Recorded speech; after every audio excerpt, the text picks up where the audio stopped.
কে কে কে ওখানে? আমি অশরীরী আসছি রাত 12টা ইউটিউব চ্যানেলে প্রতি রবিবার রাত 10টা।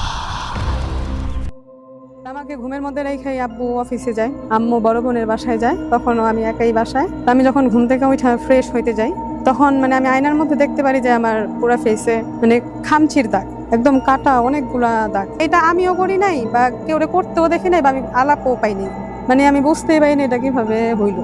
তারপর আমি আম্মুরে ফোন দিই যে আমার গায়ে তো এরকম দাগ। আম্মু ভাবছে দূর এগুলা, মানে এমনি বলতেছে যে এটা কখনো হয়নি। আব্বুকে আর তখন কিছু জানাই নাই। আম্মু বলে যে ঠিক আছে তুমি বাসায় থাকো, আমি আয়সা দেখুন। তারপর আমি বের হই বাসা থেকে, যে ফ্রেন্ডের সাথে বের হই, তখন ওরাও আর কি খেলে যে তোমার এই অবস্থা কেন, হ্যাঁ মানে সবাই তোমার এই অবস্থা কেন। তখন যেমন মানে আমার ইয়া লাগলো যে আসলে এরকম কেন, মানে ওদের আমি এটাও বলতেছিলাম যেটা কিভাবে হয়েছে আমি জানি। ঘুম থেকে উঠা দেখি এরকম।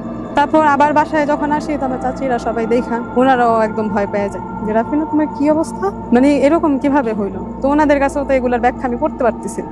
আম্মুকে আবার ফোন দেই, আম্মু বললো যে আমি আসতেছি। তো উনিও যখন বাসায় মানে সবাই একসাথে এত ভয় পাইতেছে, মানে মনে হইতেছে সবাই আমারে দেখেই ভয় পাইতেছে যে ক্ষতটা আর কি এরকম ছিল। এলাকার সবাই জানতে পারছে যে রাফিনার সাথে এরকম কিছু হয়েছে। পুরো ফুল বডিতে ছিল একদম, মানে সুইয়ের মতো যে চিকনটা, মানে খামচি দিলেও কিন্তু সেটা একটু ভারী হয়ে আসে, কিন্তু এটা একদম চিকন ছিল একদম, মানে লাগে সুই গুলা এইভাবে মানে সুই দিয়ে খোঁচাইলে যেরকম হয় ঠিক সেরকমই ছিল। হ্যাঁ, এলাকার সবাই জানা গেছে যে মানে এই বাসায় এই মেয়ের সাথে এরকম হয়েছে। তো তখন অনেকেই আমাকে দেখতে এসে তারাও ভয় পায়। নিজের চোখে কখন এরকম কিছু দেখিনি, সবার মুখ থেকে শুনছি যে এরকম হয়, জিন টিন আসে আঘাত করে, কিন্তু এরকম আমরা কখনো দেখতে পাই। তখন সবাই বলতেছে একটা ভালো হুজুর দেখাও, মানে তখন ডাক্তারের কথাটা আমাদের মাথায় আসে নাই যে এরকম তো হয় না, কখনো কোনো রোগ টোগ হইলেও কিন্তু এরকম হয় না। তখন একজন একটা হুজুরের ঠিকানা দিল যে এই হুজুরের কাছে যাও। তো হুজুরের কাছে যাওয়ার পর হুজুর বলতেছে যে হ্যাঁ এটা জিনে করছে। মানে ওনাকে যখন বলি যে হুজুর আমার সাথে এটা হয়েছে, আমি জুইলা ছিলাম, তারপর পড়ে গেছি, তারপর সকালে উঠে দেখলাম আমার গায়ে এরকম এঁচড়ের দাগ। তো হুজুরও বলতেছে যে হ্যাঁ এটা জিনে করছে। মানে এরকম না যে উনি নাম টাম দিয়ে কিভাবে জানি কাইটা দেখে না অঙ্ক দিয়ে, এরকমটা উনি দেখে নেই, ও বলতেছে জিনে করছে। তারপর আমাকে গোসল দেয় 6 দিন, আমি গোসলটা করি, কিন্তু তখনও না মানে এটার কোনো সমাধান আসে নাই। ওই 6 দিন আমি ভালো ছিলাম, যে 6 দিন আমি গোসল করছি সে একটা মানে একটা কাগজে লেখা দিচ্ছে, তো ওইটা ভিজাই যেমন আমার গোসল করতে হতো, গোসলের আগে সেটা কিছুক্ষণ ভিজায় রাখতে হতো। দাগগুলো আস্তে আস্তে চলে গেছে, যেমন আমাদের কাইটা গেলে কিন্তু এটা শুকাইলেও দাগটা রয়ে যায়, এই দাগগুলা থাকে না, মানে একবারে মিশে গেছে, যে না কিছু হয় নাই, সব নর্মালি ছিল। ওই 6 দিন ভালো ছিলাম। তারপর দেখা গেছে যে পূজা আসলেই আমার সাথে এরকম সমস্যা হয়, যে মানে আমার গায়ে আঁচড়ানো দাগ বা আমাকে অনেক বেশি বোবায় ধরতেছে। 16 সালের পূজা থেকেই তো এটা শুরু হইতো। তারপর দেখা গেছে মানে এটাই হইতেছে আমার সাথে। 17 সালেও সেম ভাবে আমার গায়ে কাটা দাগ, 18-তেও 19-এও মানে এরকম দাগটা হইতেছে। রাতে ঘুমাই একদম ঠিক, কোনো সমস্যা নেই বা ঘুমের মধ্যেও সমস্যা হইতেছে না। সকালে ঘুম থেকে উঠলেই দেখি যে গায়ে আঁচড়ানো দাগ, মানে পুরো গায়ে একদম চেহারা টেহারা সব আঁচড়ানো দাগ। মানে এটার কোনো ব্যাখ্যা আমরা দিতে পারি নাই, মানে শুধু পূজার সময়টাতেই, মানে আগে পরেও না। কয়দিন, 1 সপ্তাহ, মানে দাগটা যে খামচির দাগটা 1 সপ্তাহের মতো থাকে, 8-10 দিন থাকে, তারপর একদম মিশা যায়।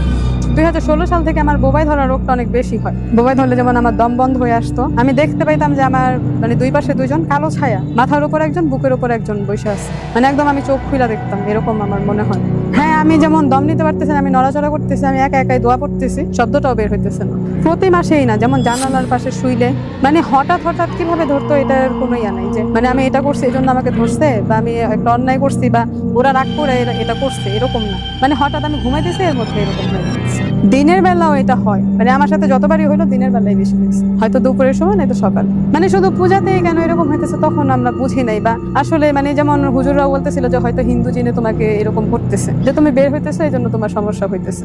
16 সাল থেকেই আমরা যেমন হুজুরের কাছে যাইতেছি, যখনই সমস্যা হয় তখনই মানে যে ঠিকানা দিতেছে ওইখানে আমরা চলে যেতেছি। তো সবারই এক কথা যে ওই হিন্দু জিন এটা করতেছে, তোমাকে আঘাত করতেছে। কয়েকবার তাবিজও নিচ্ছি, কিন্তু তাবিজটাও কোথাও পড়ে যায় এটা আমি দেখি না, বা মানে বাহিরে পড়ে যেতেছে নাকি, মানে ঘরে পড়লে তো পাইতাম, সেটা আমরা আর পাই নাই। এরকম 2-3 বার তাবিজও নিচ্ছি, কিন্তু এটার কোনো সমাধান পাই নাই। হ্যাঁ, তাবিজও থাকে না, হাতে দিলেও থাকে না, গলায় দিলেও থাকে, তাবিজটাই হারায় যায়, মানে একদম গলা থেকে কাইতন সহ পড়ে যায়। কিন্তু ঘরে পড়লে এটা আমরা পাইতাম, কিন্তু কই পরে এটা আমরা জানি। একবার পাইছিলাম, পাওয়ার পর যেমন এটা আমরা এক জায়গায় রাখি, তখন যেমন ওইখান থেকেও আমরা এটা পাই।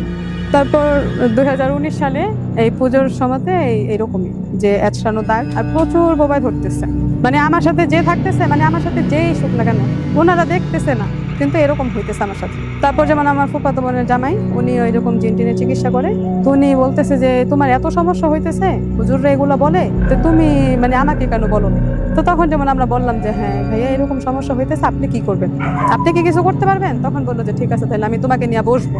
তো এর মাঝে একদিন আমি মুন্সিগঞ্জে যাই, তখন যেমন ওইখান থেকেই মনে হইতেছে আমার কেউ আমার পিছু নিতেছে, মানে আমি যখন বাসায় আসতেছে মনে হইতেছে আমার পেছনে কেউ হাঁটতেছে, মানে শুকনা পাতায় পাড়া দিলে যেরকম শব্দ এরকম শব্দ হইতেছে, কিন্তু আমার পেছনে কেউ নাই। আমি কয়েকবারই তাকিয়েছি, আমার পেছনে কেউ ছিল না। তো তখন আমি বাসায় যখন ঢুকি তখনও মানে আমি বুঝতে পারতেছি আমার পেছনে দৌড়াইতেছে, তখন আমি পেছনে তাকে কেউ নেই।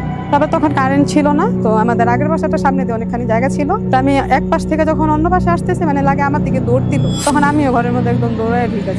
এই তো ভাইয়ারে বলি যে ভাইয়া আমার সাথে কালকে এরকম হয়েছে, যেটা কেন হইতেছে, কোনো হুজুরের কিছু বলতেছে না, বলতেছে হিন্দু জি, তো হুজুররা তো এই চিকিৎসাগুলো করে, আমারটা কেন করতেছে না, তো আমারটা কেন পারতেছে না? তখন বললো যে এটা যদি অনেক শক্তিশালী হয় তাই তো তখন হয়, যেটা বন্দি করা যায়। তো ভাইয়া বললো যে আমি তোমাকে নিয়ে বসবো, তা আমরা বললাম যে ঠিক আছে।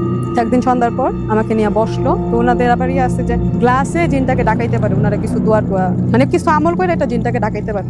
তখন আমাকে নিয়ে যখন বসলো তখন ভাইয়া গ্লাসও নিল, বলতেছে তোমরা কেউ কথা বলবা, কেউ দোয়াও পড়বা না। তা আমরা মনে মনে দোয়া পড়তেছিলাম, কিন্তু এটাও নাকি জিনেরা বুঝতে পারে যে মনে মনেও দোয়া পড়তেছে। এটা যখন ভাইয়া মানে গ্লাসটাতে চাপ দিয়ে এটাকে মানে আনতে চাইতেছে, তখন যেমন ভাইয়ার অনেক কষ্ট হইতেছে, চোখ দিয়ে পানি পড়তেছে, মানে উনিও দম নিতে পারতেছে, আমি বসে বসে দেখতেছি। তো এটার জন্য আমরা আরো বেশি বেশি দোয়া পড়তেছি, যেরকম হইতেছে মনে হয় কোনো সমস্যা নেই। তাই মানে আমরা দোয়া পড়ার কারণেই ওনাকে এরকম কষ্ট দিতেছে। তখন গ্লাসে আসলো, যেই জিনটা সমস্যা করতেছে ওই জিনটা আসবে, অন্য একটা জিনকে পাঠাই। তখন ভাইয়া জিজ্ঞেস করলো যে সালাম দিল, যে বললো আমার এই রুগীটার এই সমস্যা, আপনি কি কিছু করতেছেন? পরে বলতেছে না আমি করতেছি না, ও করতেছে। তো ওরা যেমন ওদের নামে ডাকতেছে যে অমুক নামের ওই জিনটা করতেছে, নামও বলছে, কিন্তু আমি মনে করতে পারতেছি যে এটা মুসলিম গোষ্ঠী, মানে একটা গোষ্ঠী থাকে যে ওদের, এটার অনেক শক্তিশালী একটা জিন। বাবা মার একটাই সন্তান মানে ওই জিনটা, আর এটা একদম মানে অনেক ভালো। তো তখন বললো যে তাহলে আমার রুগীকে কেন কষ্ট দিতেছে? তখন বললো যে আপনার রুগী ওর অবাধ্য হয়। তখন বললো যে এই আমার রুগীর সাথে কি ও কথা বলে? বলতেছে না। তা আমাকে তো তখন আর কিছু জিজ্ঞেস করতে পারেনি। তো তখন আমার ভাইয়ার ওয়াইফ ছিল সাথে, তখন বলতেছে যে তোর সাথে কি কখনো কথা বলছে? আমি বলছি যে না, এরকম তো কখন হয়, মানে আমি সরাসরি কখনো এটা আন্দাজ করতে পারি যে আমার সামনে আসতেছে, আমার সাথে কথা বলতেছে, আমাকে কিছু জিজ্ঞেস করতেছে, হ্যাঁ এরকম কখনো হয়। তবে এর মাঝে একদিন নামাজের মধ্যে মানে আমি অনেক বেশি এটা নিয়ে কেন জানি চিন্তা করতেছিলাম। নামাজের পরে আমি তখনও যাই নামাজ, তখন মনে হলো খাটের নিচ থেকে কেউ শীষ বাজাইতেছে, মানে আমি বারবার খাটের নিচে তাকাইতেছি কিন্তু কিছু নাই, কিন্তু শীষের শব্দটা খাটের নিচ থেকে আসতেছে না, নামাজে না। তখন আমার নামাজ শেষ, কিন্তু আমি যাই নামাজ, মানে অনেক বেশি চিন্তা করতেছি। তো তখন আমার সামনে একটা পানির বোতল ছিল, বোতলটা না মানে মনেই হয় কেউ একদম ছুঁইরা ফালাই দিচ্ছে, মানে কেউ হয়তো নিয়ে এটাই ভাবে ফালাই দিচ্ছে। তো তখন যেমন আমি তাড়াতাড়ি উঠা যাই, উঠে অন্য ঘরে আইসা আম্মুরে বলি যে আম্মু এরকম হয়েছে। তখনও মানে আম্মু মানে এগুলা ওনারা জানি কেন বলতেছে পারবা, যেটা তোমার স্বপ্নে হইতেছে বা ধরো তুমি আজাইরা কথা বলতেছো। আমি তখনও জানি না ওনারা আসলে মানে কি বলতে চাইছে, তখন আমি বুঝিনি। যে আমার মনে হইতেছিল এটা আমার সাথে হয়, এটা আমি বুঝি, এটা হয়তো আমি কাউরে বুঝাইতে পারবো না, কেউ বিশ্বাসও করে না। এখনকার সময় তো কেউ বিশ্বাস করেই না যে এরকম কিছু আছে। তো যে ভাইয়া যখন বসলো তখন ভাইয়া তো জিজ্ঞেস করলোই যে কেন আমার রুগীকে কষ্ট দিতেছো। তারপর বললো এই রুগীটাকে আমি পছন্দ করি, মানে ওই জিনটা অন্য জিনকে দিয়ে বলাইতেছে যে তোমার এই রুগীকে এই জিনটা অনেক পছন্দ করে। তো কিভাবে পাইলো? তো বলতেছে যে ওর বাবা মার সাথে যখন ডাক করে বের হয়ে যেতেছে তখন এই রুগীটা ওর পায়ের নিচে পড়ছে, যখন উপর দিয়ে যেতেছে তখন ও পায়ের নিচে পড়ছে, তখনই ওরে পছন্দ করে ফেলে। তাই এটা আমি জানি না কিভাবে পড়ছে, বা আমি কখনো দেখিও না যে পায়ের নিচে কিভাবে পড়ে। হ্যাঁ, কিন্তু আমার সামনে কখনো এটা হয় নাই, মানে আমি সরাসরি কখনো দেখিনি যে লম্বা কিছু আমার কাছে আসছে বা আমার পেছনে বা আমার সামনে বা আমার উপরেও কিছু দেখিনি। তখন যেমন মানে ওনার একটাই প্রশ্ন যে পছন্দ করে তাইলে কেন কষ্ট দাও? তখন যে মানে ওনারা বলতেছে অবাধ্য হয়। কি অবাধ্য? ও কেউর সাথে মিশতে পারবো না, কোনো ছেলের সাথে মিশতে পারবো না। তো ছেলেটাকে যেমন আমার হাজবেন্ডের কথা বললো যে ওর জামাই ওর সাথে মিশতে পারবো, মানে এটা হয় যে আমি যখন ও আমার পাশে থাকে বা আমরা বাহিরে থাকি, হঠাৎ মানে আমাদের রিক্সাটা পড়ে যেতেছে, কিছু ধাক্কা দিল না, হঠাৎ যেমন চাকা খুলা পড়ে যেতেছে।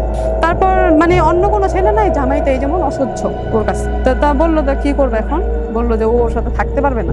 উনি এরকম দুইবার আমার বাবার বাসা থেকে যখন ওনার বাসায় যায় তখন দুইবার উনি নাকি শুনতে পায় যে ওনাকে কেউ বলতেছে যে রাতে বের হবা, মানে আমার জামাই শুনতে পাইতেছে যে তুমি রাতে বের হবা। দুইবার এরকম নাকি স্পষ্ট শুনছে, কিন্তু ওনার আগে পেছনে কেউ ছিল না।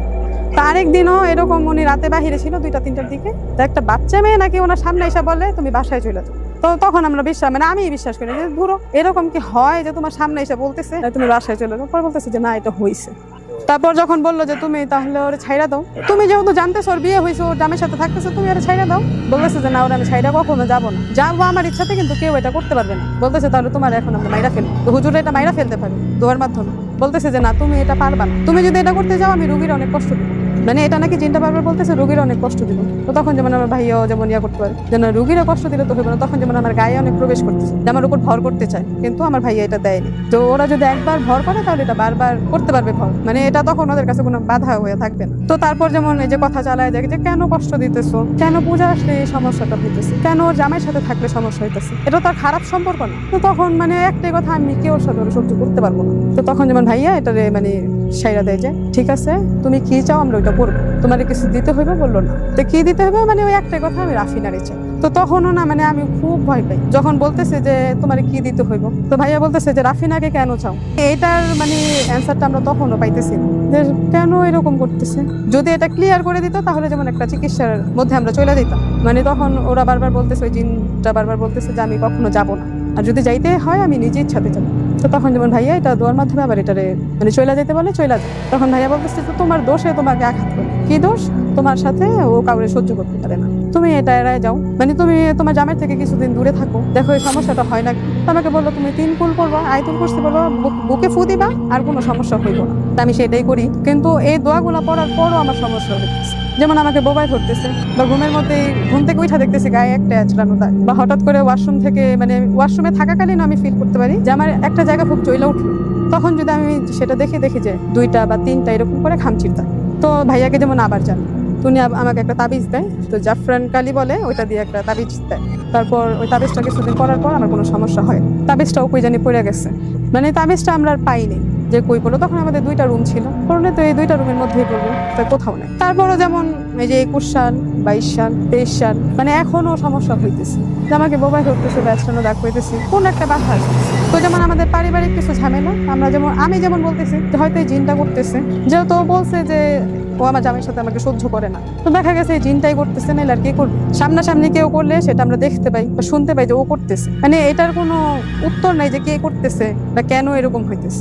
মানে এখনো যেমন নামাজের মধ্যেও আমি যেমন আমার মনে হইতেছে আমার পাশে কেউ, বা যেমন আমার বাসায়, আমার শ্বশুর বাসায় ওয়াশরুমটা আমার ঘরের মধ্যেই, যে ভিতর থেকে কেউ কড়া নাড়তেছে, মানে যে ছিটকানিটা ওইটা কেউ নাড়তেছে। তো তখন যেমন মানে আমি বুঝতে পারি যে জিনটাই কিছু করতেছে, তখন যেমন আমি ভয় পাই না। মানে এখন এটা সয়ে গেছে কেন, মানে কেন জানি আমি আগে যেমন হঠাৎ ভয় পেয়ে যেতাম এরকম কিছু হইলে, এখন আমি ভয় পাই না। হ্যাঁ মানে এইটাই আমার মনে হয় যে এই জিনটাই কিছু করতেছে, যেহেতু সহ্য করতে পারতেছে না, এই জিনটাই সব কিছু।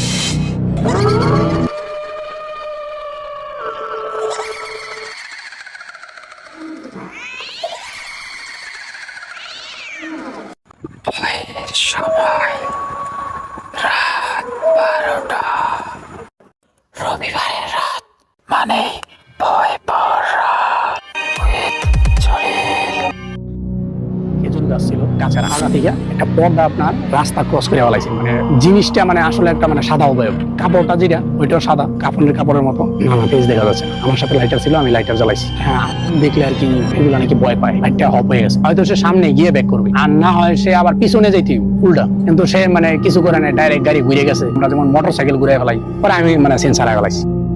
বলতো আমার শ্বশুর বাড়ি হচ্ছে আপনার বগুড়াতে, তো এখান থেকে রাত্রেবেলা আর কি আমি রওনা দিয়েছি। আমার গাজীপুরে একটু লেট হয়ে গেছে। তারপর ওইখান থেকে আমি ভাবছিলাম যে রাত্রি আর কি বাসায় ব্যাক করবো। আমার বাসা যেহেতু গ্রামে, বসে আসতে হবে, তো আমি আসার মাঝখানে আমাদের এখানে একটা মনোরদি বাজার আছে, তো মনোরদিতে নামার পর গাড়ি থেকে তো রাত্র তখন মেবি 1টা আর কি বাজে। আবহাওয়াটা ছিল আপনার হালকা আর কি ঝিরিঝিরি বৃষ্টি আর কি। ওই দিন আসার পথে কোনো গাড়ি নেই বা কোনো লোকালও নেই, কোনো কিছুই নাই। তো আসতেছি আর কি হাঁটে আসতেছি। হাঁটে আসার পথে প্রায় এরকমই হবে 4 কিলোমিটার। আসার পর দেখি যে মানে আস্তে আস্তে ঝিরিঝিরি বৃষ্টিটা একটু বাইরে গেছে। তো এর মাঝখানে আপনার আমি এমন এক জায়গায় আসছি যে জায়গাটা মানে আগে থেকে আর কি একটা হন্টেড প্লেস ছিল।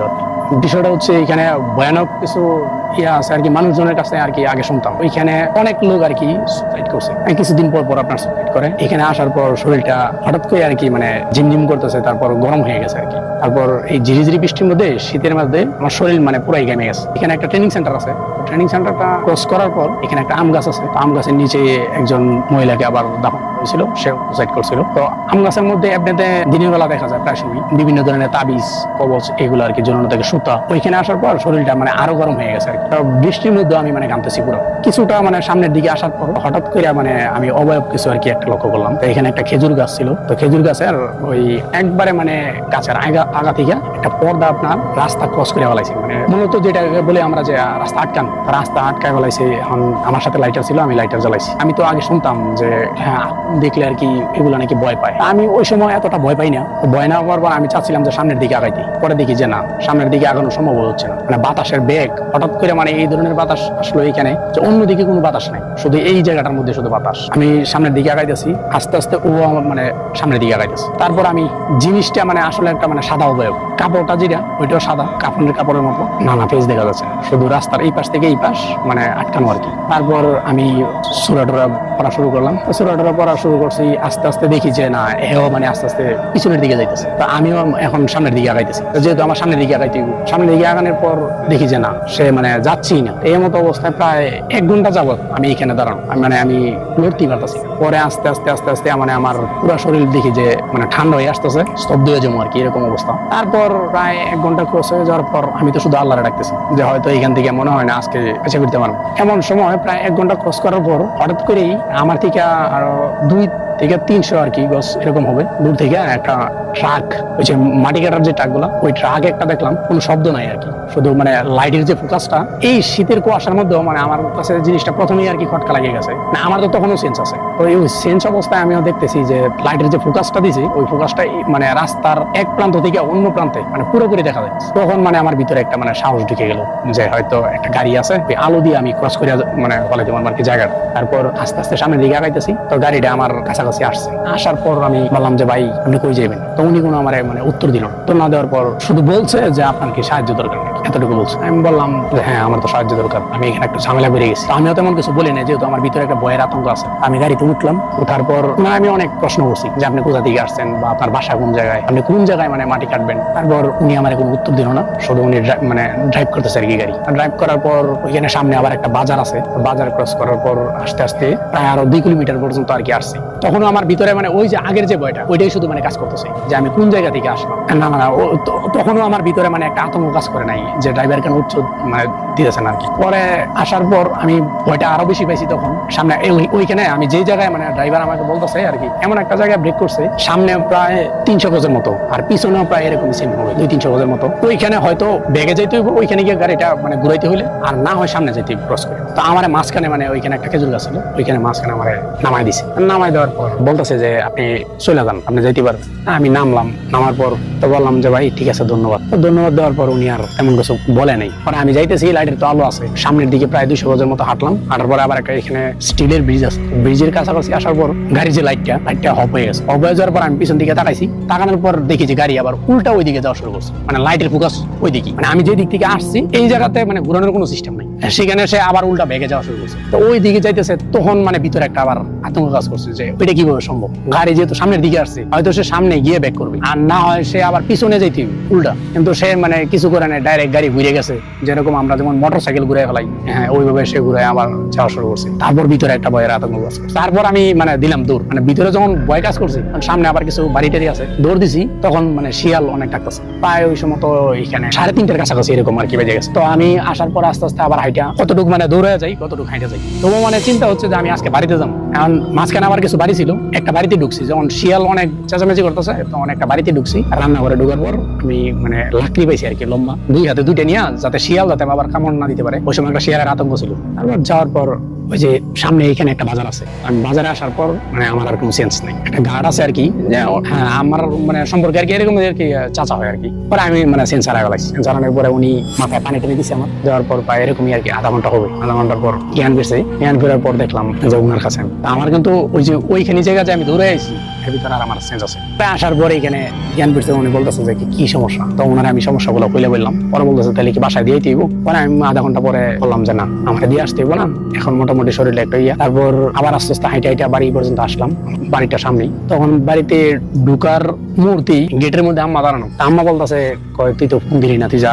আমি বললাম যে না, ফোন দেওয়ার দরকার নাই, আমি এমনিতে আইসা পড়ছি আর কি। তো আইসা পড়ছি, আমার বলতেছে আমি তো জানি তুই যা আসবি। তখন আমার ভিতরে আবার একটা ভয়ের আতঙ্ক কাজ করছে। হ্যাঁ, তো কিভাবে জানি ওইটা মানে আসলে যেহেতু মা জন্ম দিয়েছে, উনি তো অবশ্যই মানে ভিতরে একটা ফিল অনুভব করছে আর কি। পরে আমি গোসল টোসল করলাম, গোসল টোসল করার পর টানা পরে আপনার প্রায় 7 দিনের মতো আমার শরীরে মানে প্রচন্ড পরিমাণ জ্বর। এবার ডাক্তার দেখাইলাম, দেখানোর পর আমি আমাদের এখানে একটা বেলাও মসজিদ আছে, ওই মসজিদে যে খতিব সাহেব আছে, খতিব সাহেবের কাছে আমি গেছি। যাওয়ার পর ওনার কাছে আমি জিনিসটা শেয়ার করলাম। শেয়ার করার পর উনি শুধু আমার একটা কথাই বলছে, যা হয়েছে হয়েছে, নেক্সট টাইম পরবর্তীতে এই ধরনের মানে সাহসিকতা না দেখানোর জন্য আর কি। মানে উনি আর আমার ওই জিনিসগুলার কোনো বিবরণই দেয় নাই। আমি ওনারা জিজ্ঞেস করছিলাম অনেক কিছু, যে এই যে ট্রাক কিংবা আমি যে ভয় পাইছি কিংবা ওই যে সামনে যে এই ধরনের একটা পর্দা ছিল এগুলা কিছু, উনি আমার এরকম কোনো বিবরণ দেয়নি। শুধু বলছে যে সামনে চলতে গেলে কোনো সাহসিকতা দেখানো যাবে না এই ধরনের। এরকম সত্য ভৌতিক ঘটনা শুনতে চায় রাত 12টা ইউটিউব এর উপস্থাপক আব্দুল জলিল। কল করুন 01818686770 এই নাম্বারে।